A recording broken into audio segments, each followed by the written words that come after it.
O apito da chaminé gigante, numa alusão ao famoso romance de Patrícia Galvão, Pagu, a homenageada desse evento, que diz: o apito escapa da chaminé gigante, libertando uma humanidade inteira que se escoa para as ruas da miséria.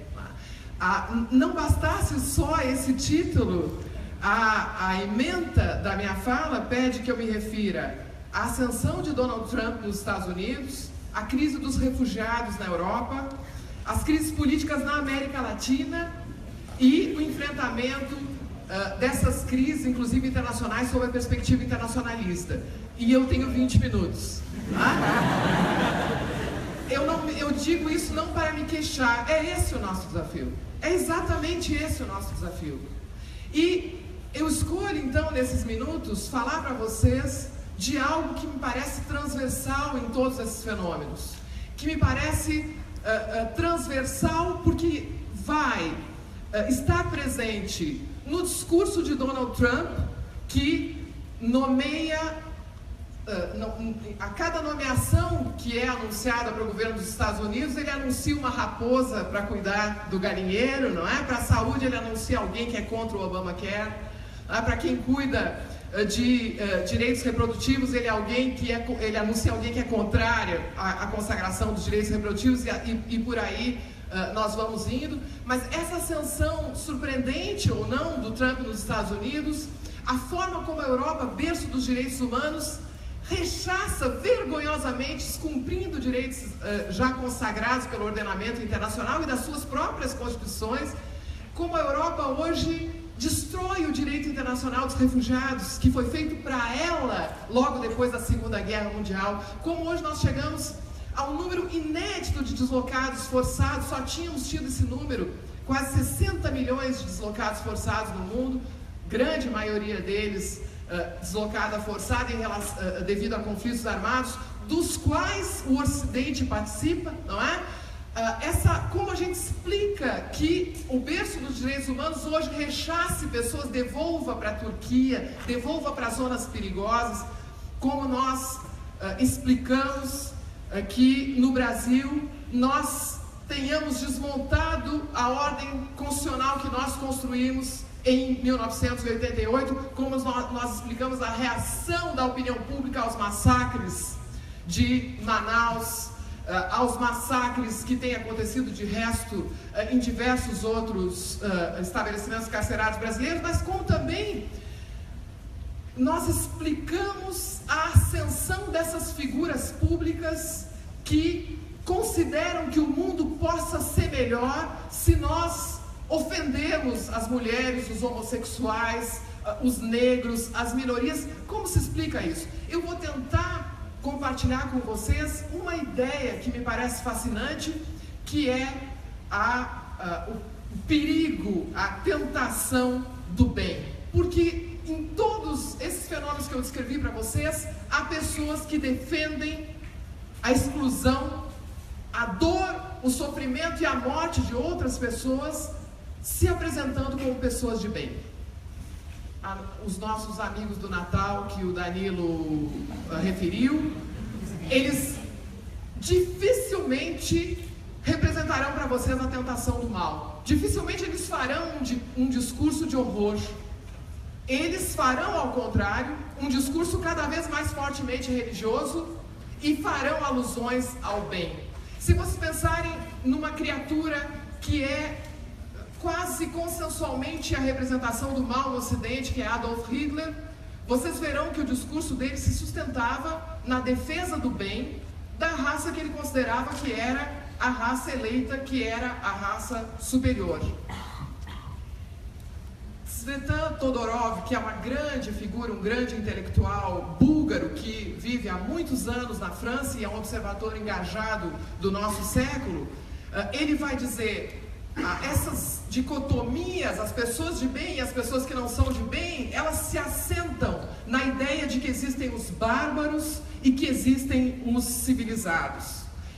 Então eu queria, se eu tivesse que deixar uma ideia para vocês nesse nosso breve encontro, eu queria deixar para vocês a ideia de que, ao contrário do que se pensa, de que a barbárie é um estado primitivo do ser humano, de que nós voltaríamos aos nossos comportamentos mais próximos dos animais irracionais, essa é uma ideia absolutamente falsa.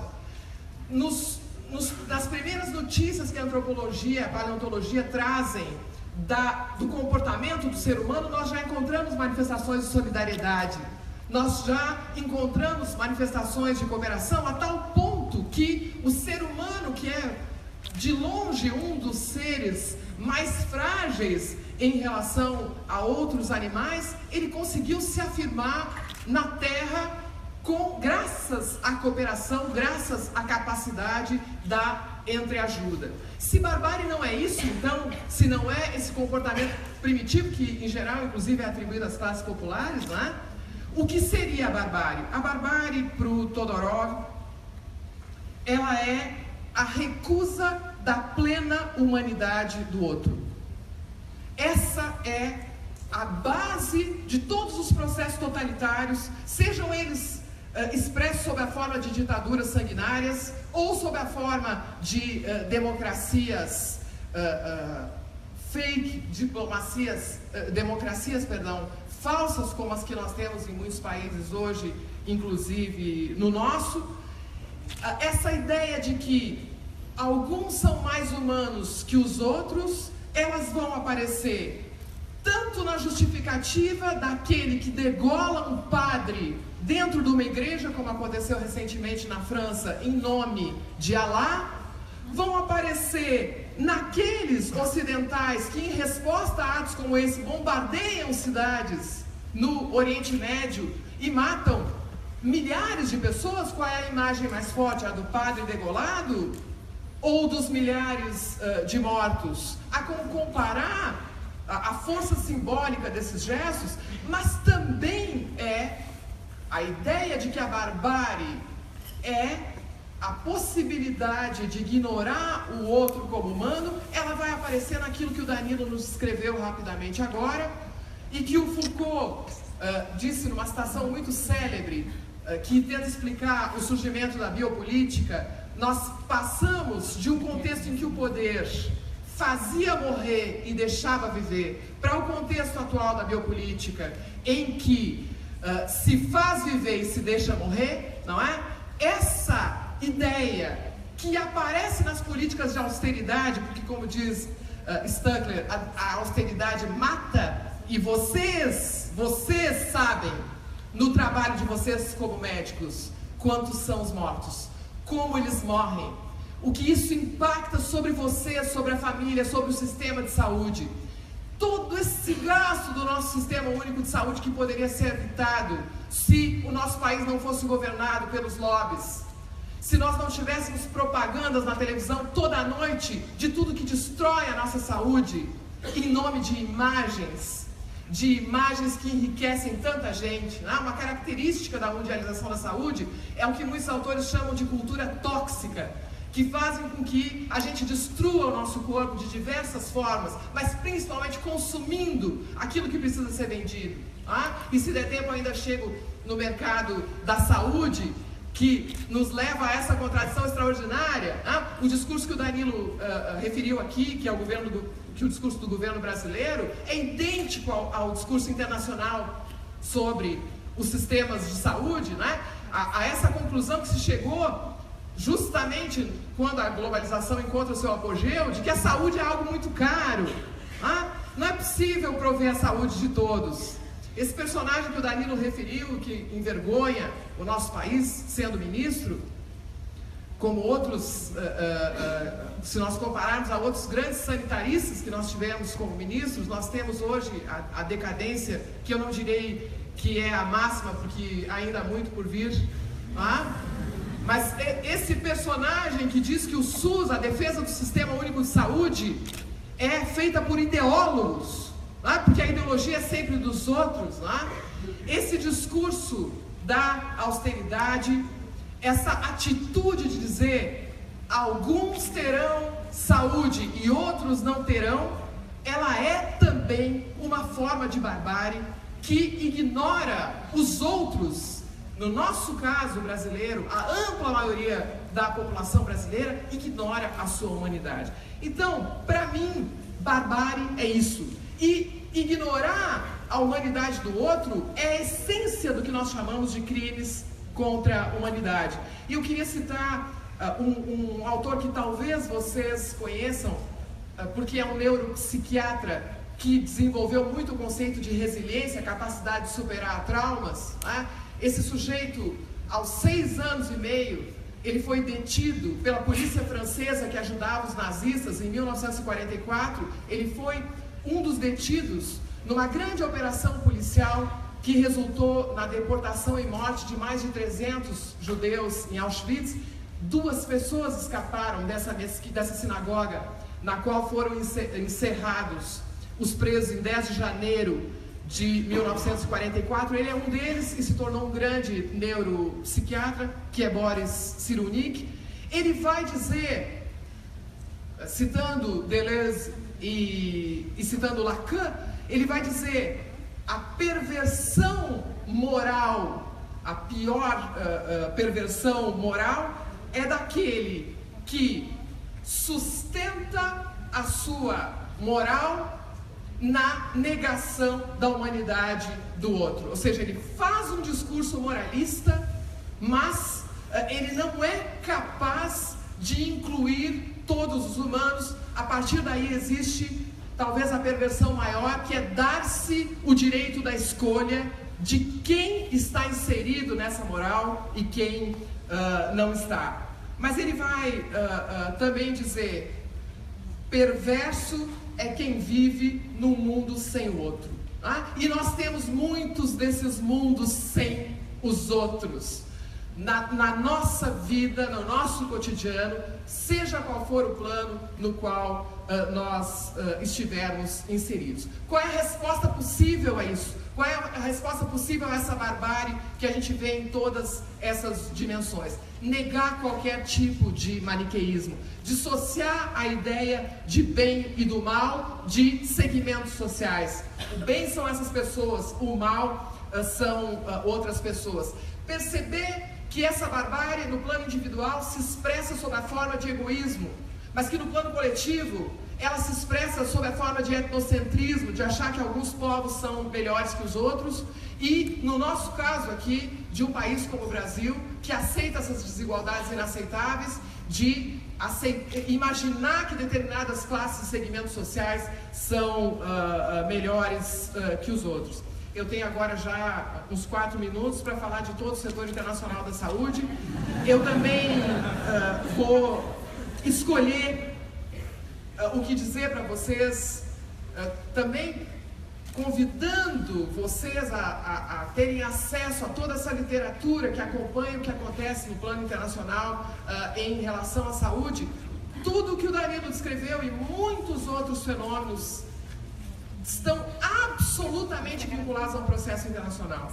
E entre tudo que eu teria para dizer, eu escolho falar de um tema do qual vocês vão ouvir falar muito, que é a cobertura universal de saúde. Já há algumas décadas, o Banco Mundial, que se tornou uma figura muito importante na área da saúde global, a Fundação Rockefeller, que assim como a Fundação Bill Gates, tem um papel muito importante no que nós vivemos hoje e no que alguns autores chamam de filantrocapitalismo, né? Eu nunca renuncio a citar uma frase de Melinda Gates na abertura da Assembleia Mundial da Saúde há alguns anos atrás. Vejam que a esposa de Bill Gates fala na Assembleia Mundial da Saúde, onde vocês têm quase 200 ministros da saúde, e a Fundação Gates tem muito mais poder que a ampla maioria dos estados do mundo em matéria de saúde global. Ela, muito emocionada por falar na Assembleia Mundial da Saúde, diz: salvar a vida de recém-nascidos é um ato de amor extremamente lucrativo do ponto de vista financeiro.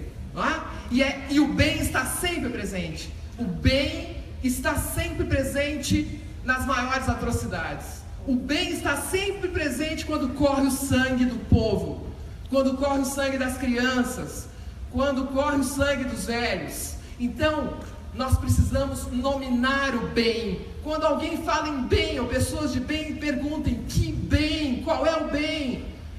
1,5 milhão de casos de dengue no Brasil até a primeira semana de dezembro do ano passado. 212 milhões de novos casos de malária no mundo no ano passado. 10 milhões de novos casos de tuberculose no mundo no ano passado. E vocês podem dizer, mas isso é problema da África, a tuberculose? É problema da África? A incidência de dengue é um problema, como os nossos companheiros de ceia de Natal pensam, do norte e do nordeste do Brasil. Mais de 50% dos casos de dengue do Brasil estão aqui no sudeste. E vamos para os números da chikungunya, que vai nos causar muito dano, muito sofrimento. Vocês sabem o efeito da chikungunya, quanto tempo, como ele se expressa, quanta dor, quanta dor. O Zika e a sua repercussão sobre as mulheres, essas gerações que vão surgindo, é esse o bem. Vamos nominar o bem, vamos exigir que cada um diga o que é o bem. E quando defenderem os planos de saúde, quando defenderem a caridade para os mais necessitados, porque todo aquele que defende a segregação também é um filantropo. Ele obviamente usando as palavras de Deus, dos mais variados deuses apropriados das formas mais espúrias, ele vai defender que vocês façam caridade, que vocês ganhem muito dinheiro no setor privado e que guardem um pouco desse dinheiro para a caridade, que algumas horas de trabalho de vocês sejam dedicadas aos coitadinhos. Tudo isso porque o discurso da cobertura universal de saúde, que fala na precarização, essencialmente na precarização do atendimento de saúde que é prestado para os hipossuficientes, porque para eles é previsto apenas uma cesta mínima, e obviamente são ignorados os determinantes sociais da saúde, que é o que mais vocês devem estudar agora e a vida toda, que é o que determina o que vocês vão encontrar com profissionais. Esse discurso da caridade acabou com um discurso que o movimento da reforma sanitária, grande movimento da reforma sanitária no Brasil, trouxe como linguagem de direitos. Não aceitem que alguém trate um cidadão brasileiro como um pobre que precisa de assistência de saúde. Nós somos cidadãos que temos direito à saúde. Esse governo e muitos atores internacionais importantes estão acabando com o discurso dos direitos e do direito à saúde. E havia uma diferença entre lutar nesse país pela efetividade de um direito conquistado. É muito diferente quando esse direito deixa de existir. Vamos lutar cada dia para não perder os direitos que a cada momento são atacados pelas pessoas de bem. Vamos ressignificar a linguagem dos direitos. Nós vivemos um momento muito mais difícil do que o momento em que o SUS foi implantado no Brasil, porque ali havia uma transição democrática que inaugurava a linguagem dos direitos num país que sofreu com sucessivas ditaduras. Hoje nós vivemos uma grande confusão causada pela propaganda incessante. Esse governo que fala em austeridade gasta fortunas com propaganda todos os dias. Nós vivemos a complexidade dos avanços tecnológicos que servem tanto para nos criar a possibilidade de organização, como para difundir rapidamente aquela informação mais maniqueísta a que justifica essas visões de bem e de mal. Voltemos à linguagem de direitos. Encontremos uma forma diferente de defender esses direitos, porque o que nós estamos vivendo agora é novo, nós nunca vivemos isso nem no mundo, aqui no Brasil.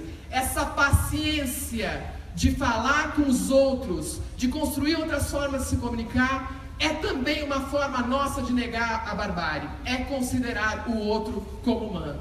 E é aí, imagino eu, que nós construiremos uma nova sociedade, e o papel de vocês nessa nova sociedade será fundamental. Muito obrigado.